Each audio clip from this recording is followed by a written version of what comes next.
Bonjour Jocelyn, alors il y a un sujet dont on entend beaucoup parler aujourd'hui dans le monde du social media et chez Facebook en particulier, avec l'annonce de Mark Zuckerberg sur la modification de l'algorithme de Facebook. Est-ce que tu peux nous en dire deux mots?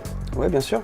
Tout d'abord, il faut savoir que cet algorithme du newsfeed, c'est quelque chose qui évolue en permanence, c'est quelque chose d'assez mouvant. Il y a eu quelques jalons importants. En 2016, il y a eu une grosse modification. Il y a eu pas mal de tests qui sont faits en permanence. Et c'est vrai qu'il y a cette annonce de Mark Zuckerberg, à l'occasion de ses vœux, dans son post Facebook, qui agite pas mal. Alors déjà, il faut comprendre aussi ce que c'est que cet algorithme. On a le newsfeed, qui est un petit peu la homepage de Facebook. Et l'algorithme, c'est ce qui permet de prioriser ce que l'utilisateur voit et de sélectionner aussi ce qu'il ne voit pas. Et c'est un petit peu ce qui fait un petit peu peur aux gens. Pour rentrer un peu plus dans la technique, est-ce que tu peux nous présenter les changements, les modifications de cet algorithme? Alors il y en a deux essentiels qui ont été annoncés tout récemment. La première, c'est la priorisation des contenus issus des proches de l'utilisateur, sa famille, ses amis, les groupes auxquels il appartient, au détriment des autres contenus, c'est-à-dire les marques et les médias essentiellement.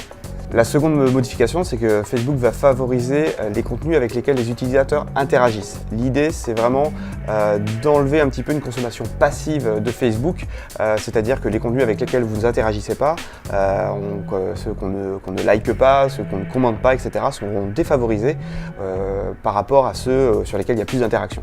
Alors ça, c'est un petit peu les modifications qui vont être mises en œuvre. Mais pourquoi, à ton avis, est-ce que Facebook prend la décision de faire ces changements? Alors l'objectif numéro 1 de Facebook et de son fondateur Zuckerberg est donc de tuer les fake news, aller à l'encontre de ces fake news pour améliorer la qualité du temps passé sur la plateforme et notamment privilégier des contenus qui sont vrais, véridiques et qui permettent d'engager les communautés entre eux, entre les cercles proches. D'accord. Mais du coup, il y a un effet collatéral. On sait que le reach organique baisse énormément sur les pages. Est-ce que les marques doivent s'inquiéter de ce nouveau changement? Est-ce qu'elles ne vont pas un peu disparaître du fil des utilisateurs? Alors, il y a de quoi s'inquiéter. C'est assez angoissant du côté marque et notamment du côté média, avec des médias qui se sont révélés sur Facebook, qui ne vivent que par Facebook. Ces changements peuvent paraître angoissants. En revanche, toutes les marques qui connaissent les codes, les bonnes pratiques de l'utilisation des réseaux sociaux vont continuer à exister, vont devoir modifier leur stratégie marketing, mais en s'adaptant toujours aux codes des plateformes, vont pouvoir continuer à exister, notamment via la médiatisation.